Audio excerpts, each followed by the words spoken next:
Essa é a voz da profecia, uma voz de esperança, que proclama a volta do Senhor. Jesus em breve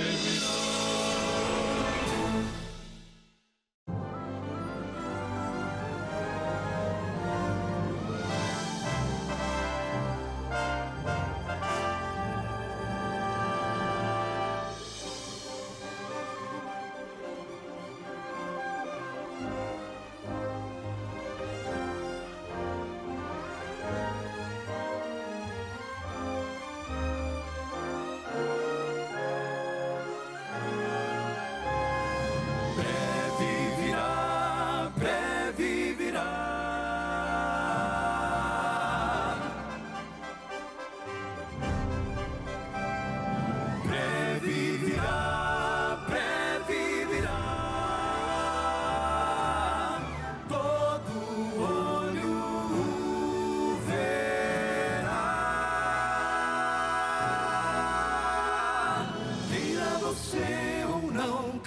Você ou não, ele virá. A profecia diz, a palavra diz que ele virá. Esta é a voz da profecia, uma mensagem de fé e esperança que anuncia a volta do Senhor. Porque ainda dentro de pouco tempo, aquele que vem virá e não tardará. Servos de Deus, a trombeta tocai, breve Jesus voltará. A todo mundo a mensagem levai, breve Jesus voltará.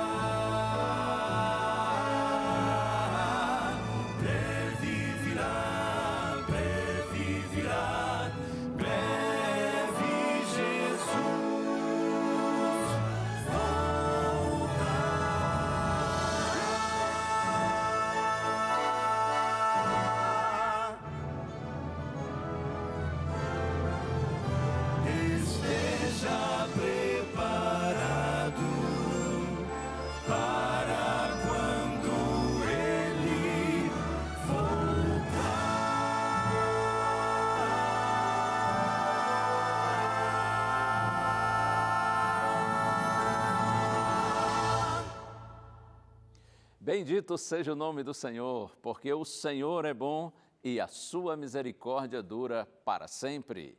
É por conta da bondade desse Deus grandioso e maravilhoso que eu estou aqui outra vez, juntamente com os meus amigos do Quarteto Arautos do Rei, e é muito bom ter a sua companhia e estar em sua presença.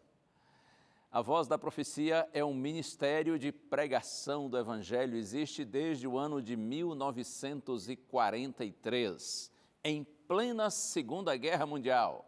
A Voz da Profecia começou como o primeiro programa evangélico do rádio brasileiro. E depois de tantas décadas, a gente tem o prazer de estar também na TV, aqui na sua TV Novo Tempo. E é claro, nós estamos aí na internet, nas plataformas digitais, comunicando o Evangelho, levando a mensagem de Deus até você, e a gente faz isso com muito prazer.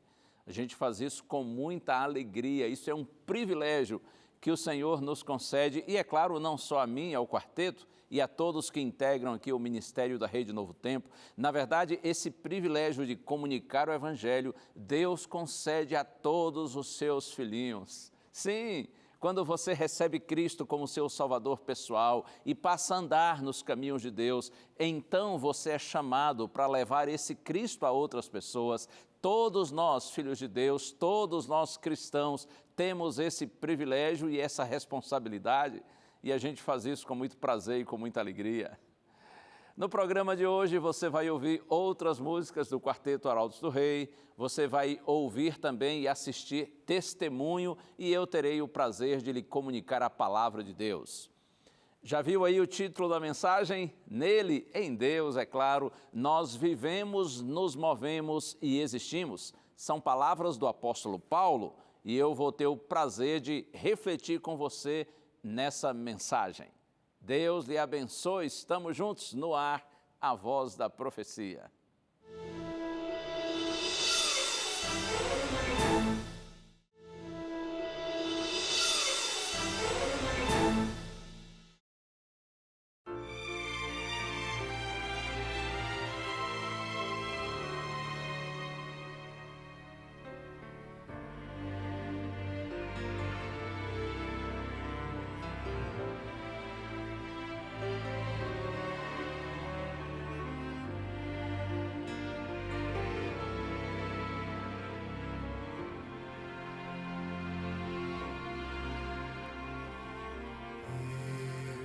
Quero saber quem fez o sol, o céu e o mar.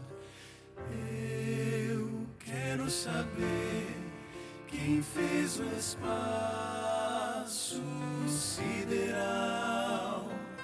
Eu quero saber quem fez a lua brilhar. Quero saber quem fez a estrela cintilar. Há um ser maior que fez o sol, o céu e o mar.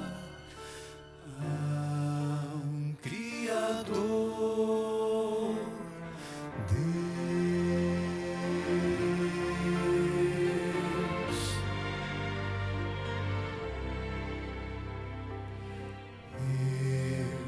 Quero saber quem fez a flor nascer, quem é. Eu quero saber quem põe as aves a cantar. Eu quero saber quem põe o amor em mim. Eu quero saber quem faz o homem tanto amar. Há um ser maior que fez a flor, o amor e a mim. Há um Criador, há um Criador, há um Criador, Deus, Deus, Deus.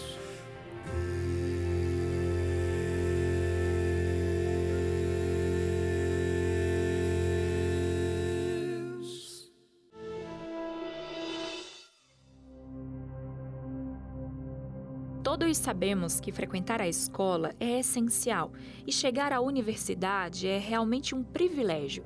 Mas o que fazer quando o conteúdo ensinado nas salas de aula vai na contramão da nossa base religiosa? Nas aulas do curso de licenciatura em História, Gustavo conheceu uma teoria que colocou em xeque a sua fé. Eu tive uma matéria chamada História e Cultura Afro-Brasileira. E nessa disciplina eu tive que ler uma literatura que basicamente tratava como o cristianismo é uma cópia de religiões de matriz africana. E isso me deixou alguns dias aflito, mas eu busquei alguma coisa que resolvesse esse problema. Graças a Deus, procurando muito, consegui achar os conteúdos do Dr. Rodrigo Silva, onde então ele explica muito bem, através da arqueologia, através da história, ele resolve esse problema, onde nós podemos ter a certeza que o relato bíblico, o relato de Gênesis é o relato mais antigo. Nós podemos confiar completamente na Bíblia. E foi isso que me trouxe novamente a fé e a esperança mais forte do que nunca. Para o pesquisador criacionista Michelson Borges, os estudantes cristãos precisam chegar ao ambiente acadêmico compreendendo os pilares da sua fé. Infelizmente, há muita confusão entre o que é necessariamente ciência. Acha-se que a teologia bíblica não combina com a ciência porque não se compreende corretamente a ciência.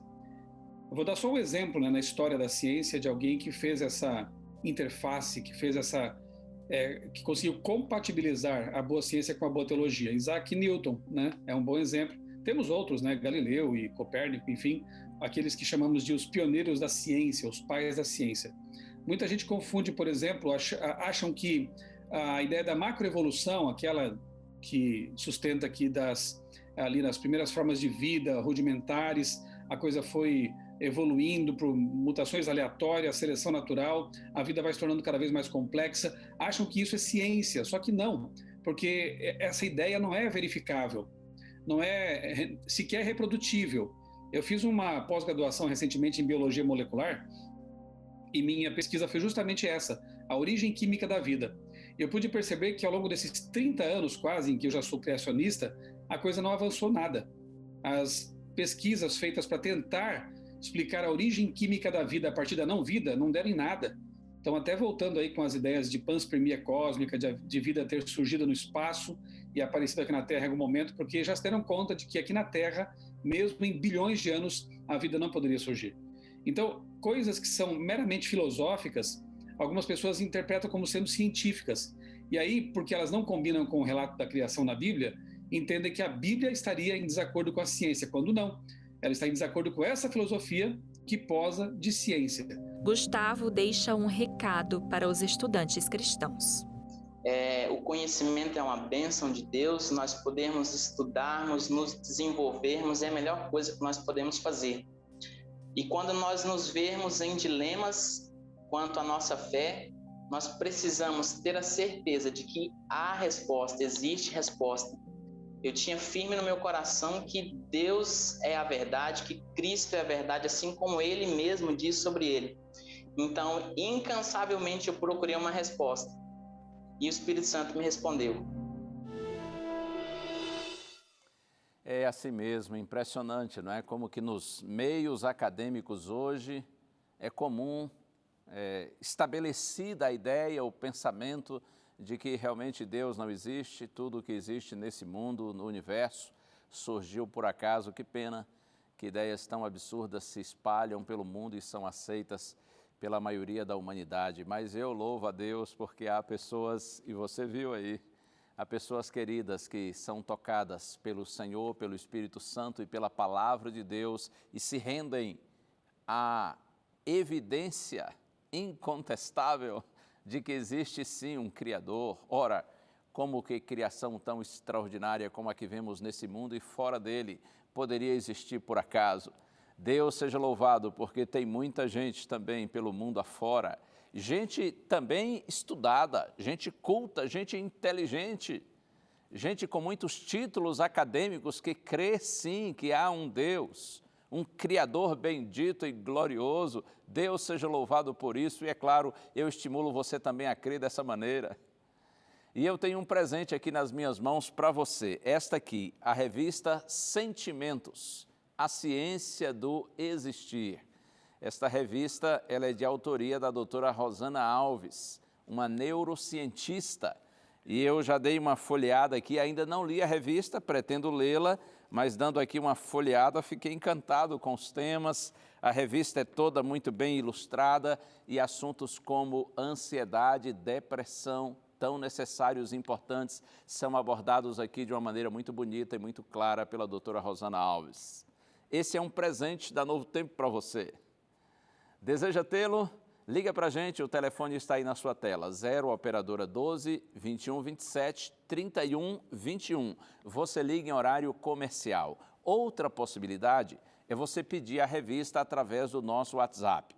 O número está aí na tela, tá bom? Anota esse número direitinho, faça contato com a gente, manda aí uma mensagem de texto para a gente e nós faremos contato com você também para que tenhamos os seus dados e possamos enviar a revista direto para suas mãos. É presente, realmente não lhe custa absolutamente nada, tá bom? A gente vai agora para um pequeno intervalo com algumas mensagens da Novo Tempo para você, mas em seguida eu volto e nós temos um assunto importantíssimo para pensarmos juntos. Fica aí.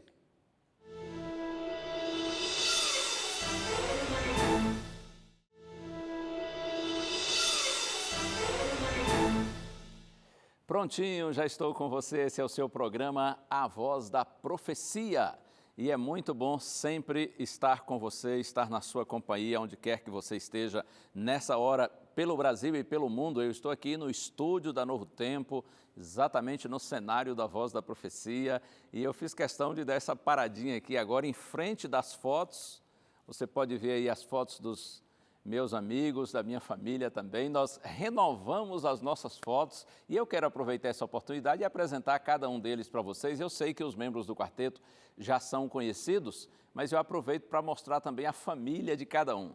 Vou começar então ali com o Robson Rocha, lá em cima, ao lado da sua esposa Ana Helena e com os seus filhinhos, o Antônio e o Benício, família muito querida. Ao lado do Robinho está o nosso Fernandinho, que na verdade é um Fernandão, Fernando Menezes e sua esposa Juliana.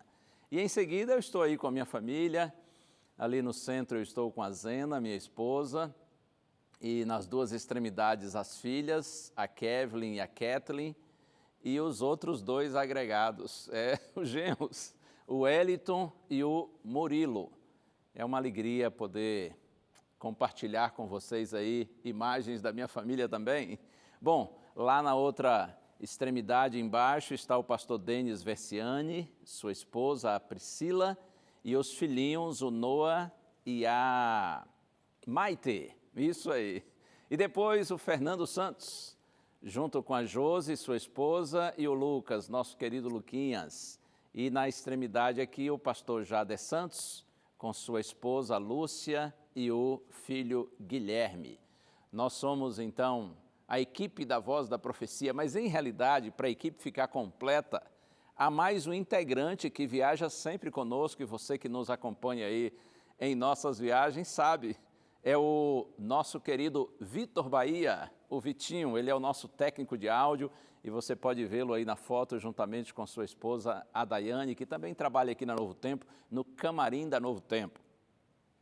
E nós temos também, é claro, não posso deixar de mostrar aqui os amigos que estão participando conosco, né, desse momento aqui no estúdio, e você pode ver aí na foto toda a turma, o Nátio, que é o diretor, a Fernanda, que é a nossa produtora, e o pessoal das câmeras, né, nossos técnicos todos, que trabalham produzindo e organizando para você todas essas imagens. Eu agradeço muito a todos que participam, que fazem com que esse programa aconteça. E, é claro, minha gratidão a você que nos dá a sua audiência, além do seu carinho, da sua amizade e das suas orações. Por falar em oração, vamos orar juntos? Pedindo agora a Deus que nos ilumine para que nós compreendamos sua mensagem. Ora a Deus comigo. Pai querido, por tua bondade, Senhor, te peço, usa-me mais uma vez. Que o Espírito do Senhor coloque na minha mente, no meu coração, a tua palavra, e que juntos, Senhor, nós cresçamos na graça do Senhor Jesus Cristo, no conhecimento do Senhor. Nossa vida está nas tuas mãos, a unção e direção do Espírito Santo, nessa hora todos te pedimos, no santo nome de Jesus. Amém. Amém, amém. Sempre bom comunicar, compartilhar com você o Evangelho do Senhor. Você viu o tema aí? Nele nós vivemos, nos movemos e existimos. Estas são palavras, como eu disse, do apóstolo Paulo, estão lá no livro de Atos dos Apóstolos, capítulo 17. Nós, seres humanos, vivemos nesse pequeno globo azul na imensidão do espaço. Você sabe que aqui a vida pulsa, não é? Com toda a sua complexidade. São mais de 7 bilhões de pessoas e mais bilhões de outras formas de vida, animal, vegetal e mesmo bacteriana. Algumas dessas formas de vida são bem visíveis, como, por exemplo, os enormes elefantes africanos, mas outras são microscópicas. E muitas vezes, ao ver o mundo, ao olharmos para nós mesmos, ao pensarmos no universo, quantas vezes nós nos perguntamos assim, afinal de contas, quem eu sou? De onde eu vim? Por que eu estou aqui nesse mundo? Estas são questões existenciais. Para onde eu vou? Já pensou nisso? Qual, afinal de contas, é a minha origem? O propósito, a razão, o sentido da minha vida? E qual será, então, o meu destino? De onde que tudo isso que eu vejo veio à existência? Quantas vezes nós refletimos nessas questões? Quantas vezes nós nos perguntamos? Você sabe que por muitos séculos a humanidade respondeu a essa pergunta de uma forma muito segura e muito tranquila. Ora, de onde tudo isso que vemos veio a existir? De Deus, porque foi Deus quem criou todas as coisas. E isso mesmo é o que a Bíblia diz. Eu vejo no centro da Bíblia uma pergunta, e por toda a Bíblia essa pergunta é respondida. E eu estou pensando aqui no texto de Isaías, capítulo 40, verso 26. O profeta diz assim: levantem ao alto os olhos e vejam, quem criou estas coisas? Essa é a pergunta, no centro da Bíblia, quem foi que criou todas estas coisas que eu e você, nós todos vemos e que nos impressionam, de tão grandiosas, de tão belas, de tão lindas que são? Quem criou todas estas coisas? Aí você vai ao Gênesis, capítulo 1, verso 1, é o comecinho da Bíblia, são as primeiras palavras do livro sagrado. Lá está escrito assim: no princípio criou Deus os céus e a terra. Então, voltamos ao meio da Bíblia, Salmo 19, verso 1. O salmista, inspirado por Deus, ao contemplar o céu, ao contemplar o espaço, ao pensar no Deus infinito, ele diz assim: os céus proclamam a glória de Deus e o firmamento anuncia as obras de suas mãos. E quando o apóstolo Paulo estava em Atenas, na Grécia, no primeiro século, discursando diante de pessoas idólatras, pessoas que não conheciam o verdadeiro Deus, Paulo aproveita essa oportunidade e diz para todas aquelas pessoas que há sim um Deus Criador, tudo o que existe foi feito por Ele. Paulo diz que de um só Ele fez toda a raça humana para que habite sobre a face da terra. Nele, Paulo diz, nós vivemos, nos movemos e existimos. Tudo que nós temos, tudo que nós somos vem dele. Apocalipse capítulo 4, verso 11, eu vou mostrar para você aqui na Bíblia. Apocalipse capítulo 4, verso 11. Como eu disse, essa pergunta: quem criou todas as coisas? De onde tudo o que há no mundo veio a existir? Essa pergunta é respondida em toda a Bíblia, do Gênesis ao Apocalipse, e a resposta é apenas uma. A resposta é certa, é direta, é pontual. Apocalipse capítulo 4, verso 11, está escrito assim: Tu és digno, Senhor e Deus nosso, de receber a glória, a honra e o poder, porque criaste todas as coisas e por tua vontade elas vieram a existir e foram criadas. A Deus, o Criador, toda honra, toda glória, todo poder, todo louvor. Por quê? Porque criaste todas as coisas e por tua vontade elas vieram a existir e foram criadas. Esta é a firme palavra das Escrituras Sagradas. Sem dúvida, a existência da criação implica a existência de um Criador. A natureza da criação indica sabedoria para planejar, sem dúvida, uma mente criativa, engenhosa, fantástica, que está além da nossa compreensão, muita sabedoria para planejar o que foi feito e mais poder para executar e para manter toda essa criação. Meu amigo, minha amiga, creia nisso. Um universo tão complexo requer um Criador capaz de fazer qualquer coisa, de saber todas as coisas, de estar em toda parte. Sim, um Deus que seja onipotente, tenha todo o poder, que seja onisciente, que tenha todo o conhecimento, que seja onipresente, que esteja em todos os lugares ao mesmo tempo. Esses são os chamados atributos incomunicáveis da divindade. Só Deus é onipotente, onisciente e onipresente.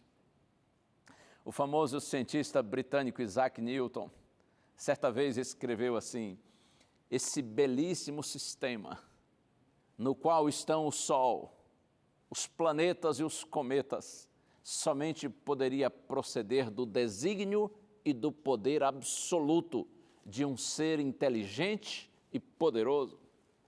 Esta era a convicção do brilhante Isaac Newton, a certeza de que há um Deus criador, porque como nós podemos ver tudo o que há por aí, toda essa criação magnífica, e dizer que tudo isso surgiu sem nenhum planejamento, tudo isso surgiu por uma mera evolução, por uma casualidade, por uma série infindável de coincidências.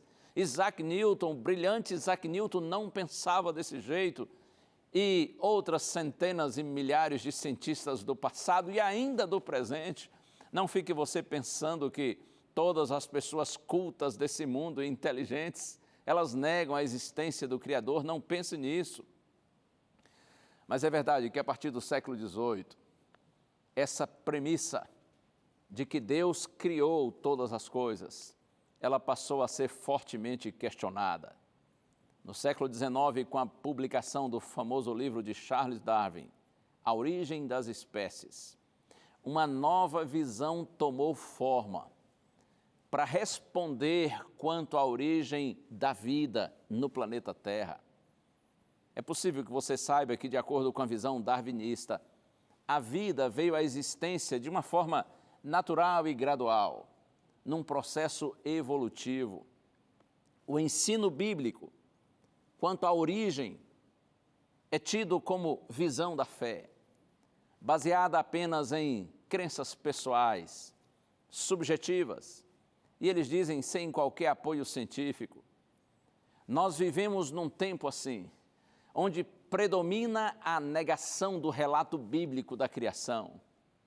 Muitos hoje são adeptos da teoria da evolução, que sugere que nós viemos do nada. Logo, nós também seguimos para o nada. Então, nós não somos nada, nós não valemos nada, nós não temos origem e nem destino, nós não temos passado e nem futuro. Qual será o sentido do presente, então? Qual será o sentido da vida? Ora, não há sentido nenhum. Como é absurdo isso. E eu fico pensando como deve ser triste a vida das pessoas que pensam dessa maneira.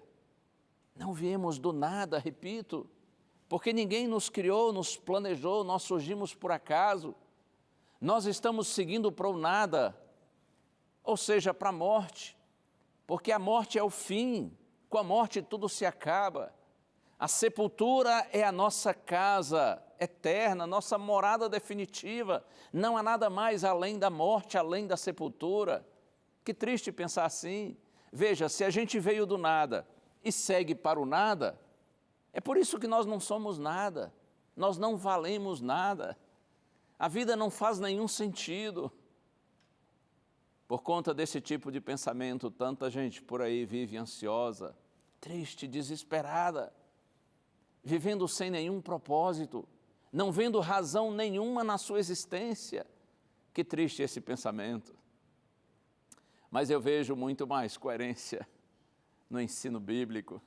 E eu quero compartilhar com você mais um verso, que está aqui no centro da Bíblia, profeta Isaías, capítulo 45, verso 18. Veja aí, se você tem a sua Bíblia e quiser acompanhar a leitura no seu próprio texto, profeta Isaías, capítulo 45, verso 18. Olha que lindo, está escrito assim: porque assim diz o Senhor, que criou os céus, e Ele é o único Deus, que formou a terra e a fez. Ele a estabeleceu.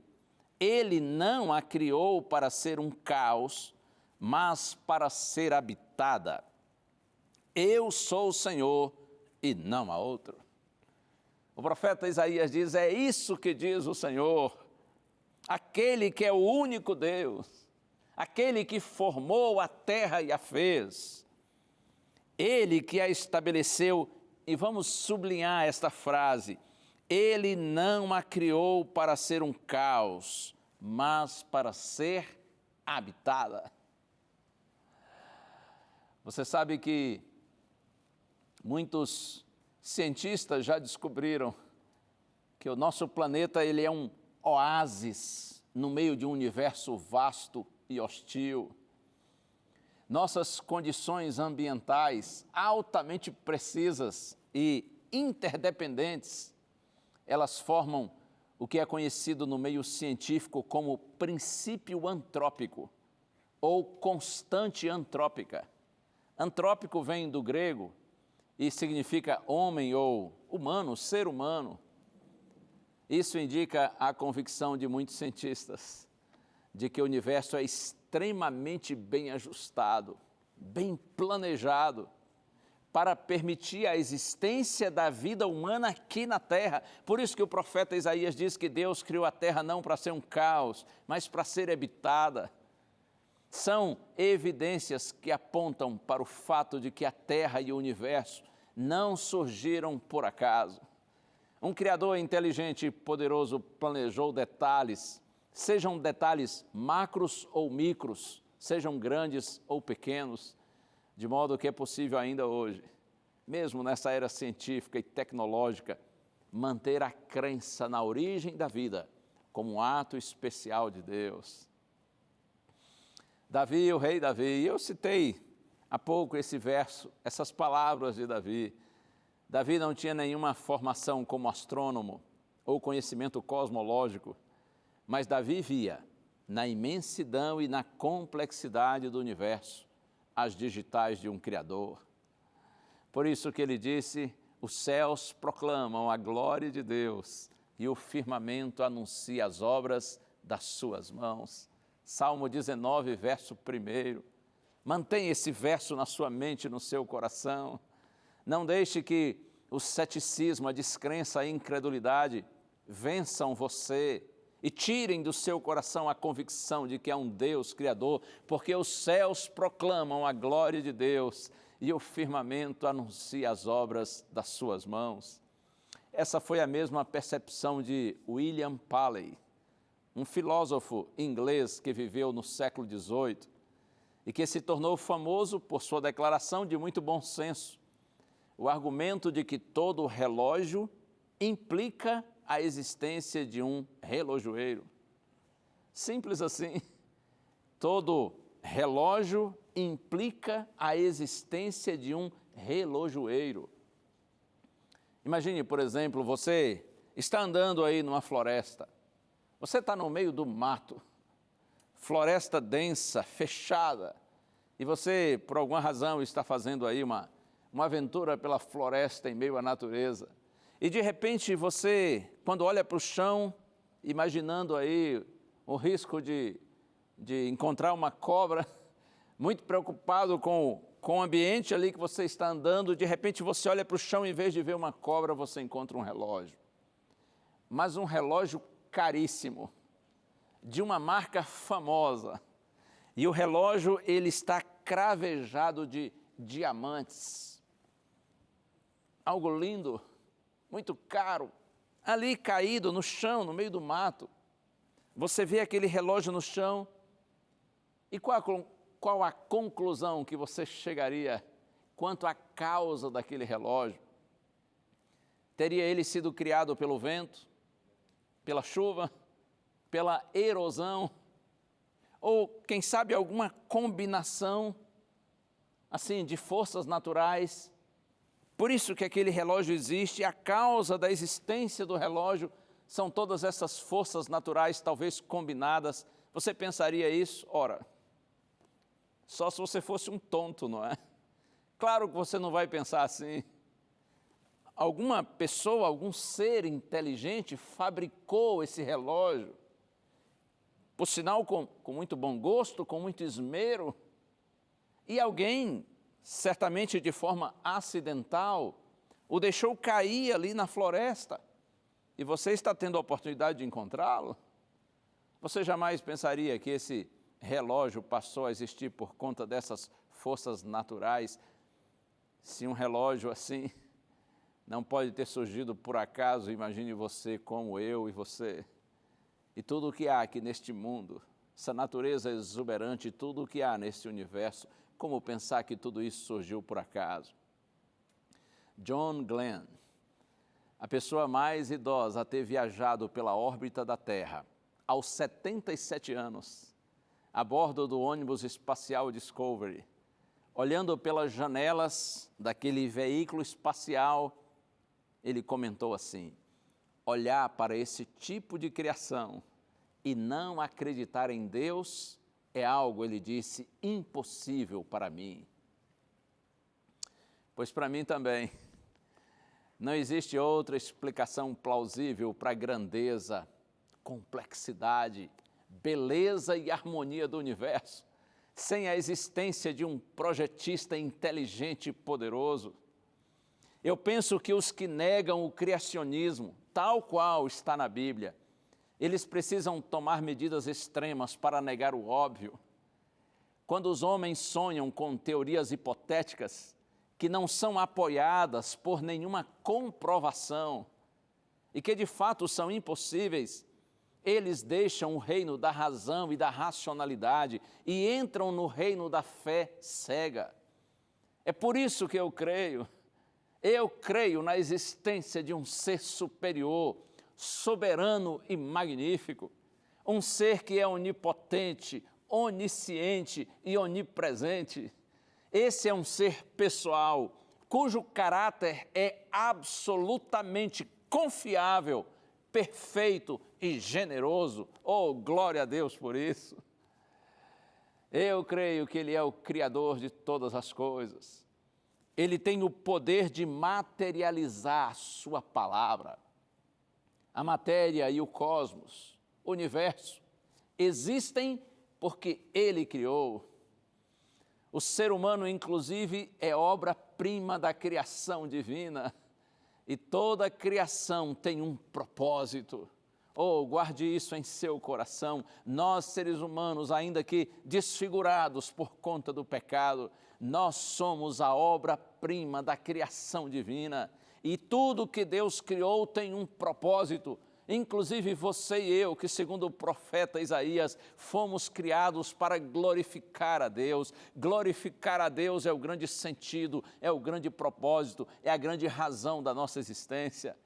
Eu creio que esse Criador bendito, Ele se revela aos seres criados por meio da sua criação, a natureza, que é a revelação geral de Deus.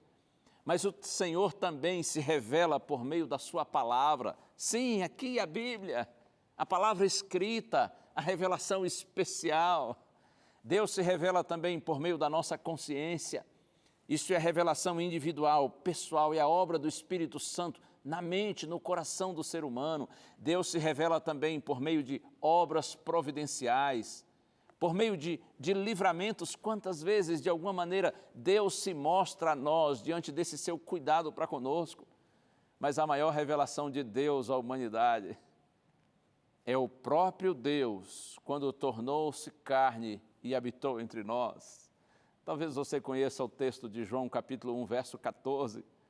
Lá, João, o discípulo amado, referindo-se ao Senhor Jesus Cristo, o Filho de Deus que veio habitar conosco, João diz assim: e o Verbo se fez carne e habitou entre nós, cheio de graça e de verdade, e nós vimos a sua glória, glória como do unigênito do Pai. Jesus Cristo, o Filho de Deus, Ele é a maior revelação divina à humanidade. Que privilégio! Então é assim, esse ser criado, magnífico e bendito, aliás, esse ser criador, que é magnífico e bendito, ele se revela aos seres criados por sua compaixão e graça e sua disposição e interesse de nos conduzir por um caminho seguro. Eu também creio no Gênesis como um relato literal e fidedigno da criação. E aqui eu insisto com você, repito, eu creio no Gênesis. Estou falando aqui dos primeiros capítulos da Bíblia, do primeiro livro da Bíblia, Gênesis, que significa início, começo. Eu creio no Gênesis como sendo um relato literal e fidedigno da criação divina. E por que eu estou sublinhando isso? Porque, infelizmente, há muita gente hoje, mesmo entre os cristãos, que estão por aí pregando que o Gênesis é apenas uma alegoria, apenas um conto, uma ilustração, uma espécie de parábola, uma história, apenas para ilustrar. Não pense assim. As narrativas bíblicas são sérias, confiáveis. O Gênesis é literal, por isso que eu creio, insisto, no Gênesis como sendo um relato literal e fidedigno da criação divina. Eu creio ainda que esse mundo material, ele não constitui a essência da nossa existência. É por isso que nós temos uma insatisfação com a natureza transitória das coisas dessa vida. Nós temos uma insatisfação com a inevitável realidade da morte. Isso me parece confirmar o ensino bíblico de que nós não fomos criados para a morte. Salomão, em Eclesiastes, capítulo 3, verso 11, ele diz assim: Deus pôs a eternidade no coração do homem. Oh, glória a Deus por isso. Nós não fomos criados para a morte. É por isso que você e eu, nós temos essa insatisfação com a realidade transitória dessa vida. Nós não nos acostumamos com a morte, por mais que seja real, que seja certa. Nós queremos vida, porque lembre-se disso, Deus pôs a eternidade no coração do homem. Agostinho dizia: cada um de nós tem dentro de si um oco cavado por Deus. Cada um de nós tem dentro de si um oco ou um vazio, um espaço cavado, aberto por Deus. Você pode tentar preencher esse vazio com qualquer coisa que existe no mundo, mas nunca vai conseguir, pois é um vazio imenso, infinito como Deus, e só Ele pode preencher. Você lembra do texto de Paulo que já mencionei aqui no sermão, no programa? Quando estava lá em Atenas, Paulo diz: nele, em Deus, nós vivemos, nos movemos e existimos. Deus nos criou, Ele nos inventou como um fabricante, fabrica um carro. Veja, se o carro foi fabricado para ser movido a óleo diesel, não vai funcionar bem com outro combustível? Claro que não. Deus criou a máquina humana para se mover nele. Deus é o combustível que nos faz funcionar bem. É o alimento que nutre nossa alma, que satisfaz nossos mais profundos anseios. Tem gente por aí, muita gente, que se acha esperta demais para precisar de Deus. Eles pensam que podem preencher esse vazio infinito com dinheiro, com trabalho, coisas, teorias, filosofias. Eles pensam que podem preencher esse vazio que somente é ocupado por Deus com sexo, com divertimentos, com viagens, com popularidade, com status social e, enfim, tantas outras tentativas humanas de ocupar o lugar de Deus, o vazio de Deus que está no coração. Elas até podem se distrair por algum tempo com todas estas coisas e possibilidades, mas chega uma hora quando a máquina começa a falhar por ter usado o combustível errado. E aí essas pessoas terão que parar e entender que só em Deus vivemos, nos movemos e existimos. E eu pergunto, e você? Você também crê, assim como eu, na existência de um Criador supremo, inteligente e generoso? Ou tomara que você creia.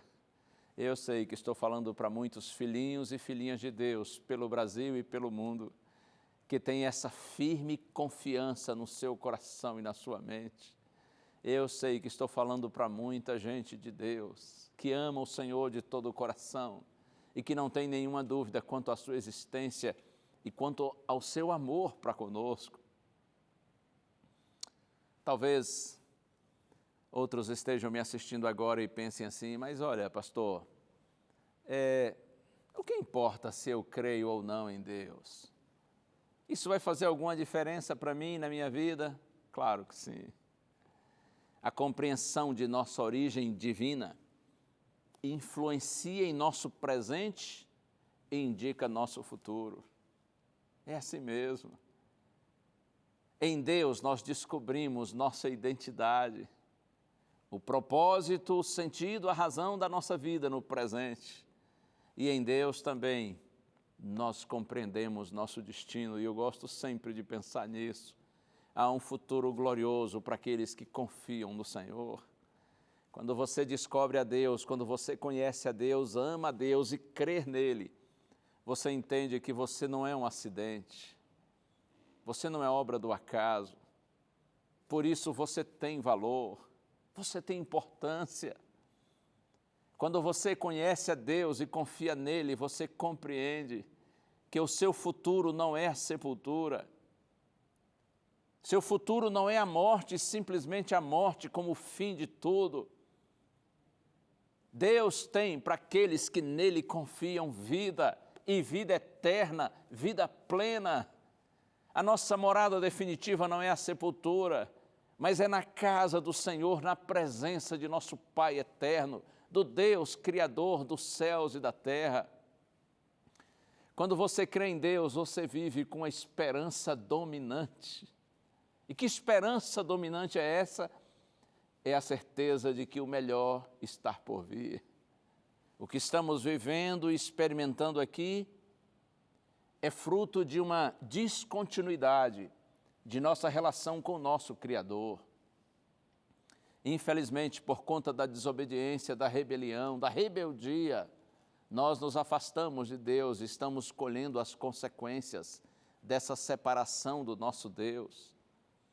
E o resultado do pecado, diz a palavra de Deus, é a morte. Não é porque o Senhor, é claro, fica chateado com o homem e decide matá-lo, mas é porque o pecado nos separa de Deus, a fonte da vida. Por isso que todos nós, pecadores, estamos condenados à morte, se no pecado permanecermos. Mas se para nosso Senhor nós nos voltarmos, então não há nenhuma condenação para você e para mim, por meio do Senhor Jesus Cristo. E em Cristo nós temos o direito de vida e vida eterna. Oh, glória a Deus por isso. Nós, filhos de Deus, vivemos guiados por uma esperança dominante, por uma expectativa grandiosa. Lembre-se disso, o melhor está por vir. Porque o Deus eterno que em Cristo nos uniu de novo a Ele, um dia estará conosco e nós estaremos com Ele em sua eterna presença. Deus lhe abençoe, que o Criador seja verdadeiramente Deus em sua vida. Porque, como diz o quarteto Arautos do Rei, que agora canta, a Deus pertencemos.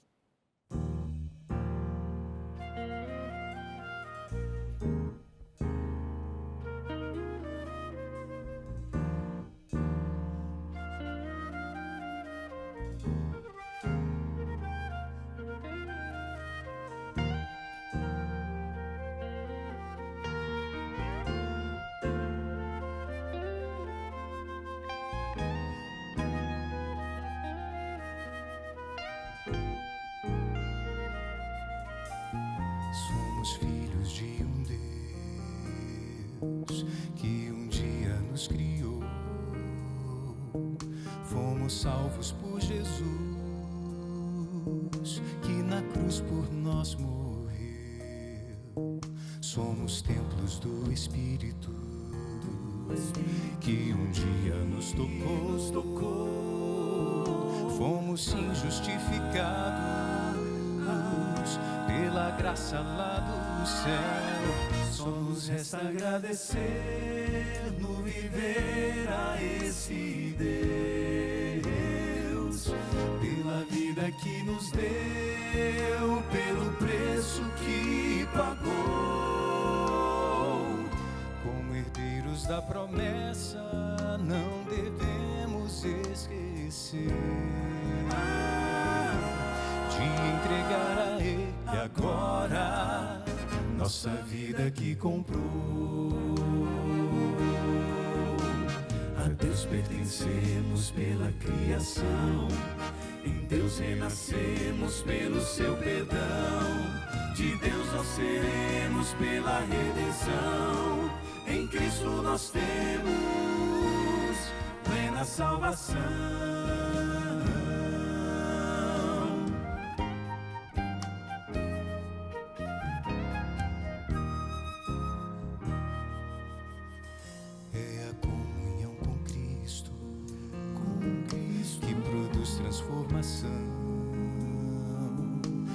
submissão a Ele, só a Ele, que corrige o viver, é aceitar seu sacrifício, que traz paz ao coração, comunica a vida eterna e projeta um novo ser, e é pela obediência aos reclamos desse amor, é por frutos que mostramos que nós somos de Jesus. Pela fé nós aguardamos o retorno do Senhor, para buscar aqueles que o esperam em poder, em glória e luz. A Deus pertencemos pela criação, em Deus renascemos pelo seu perdão, de Deus nós seremos pela redenção. Em Cristo nós temos plena salvação. A Deus pertencemos pela criação, em Deus renascemos pelo seu perdão, de Deus nós seremos pela redenção. Em Cristo nós temos, em Cristo nós temos, em Cristo nós temos plena salvação.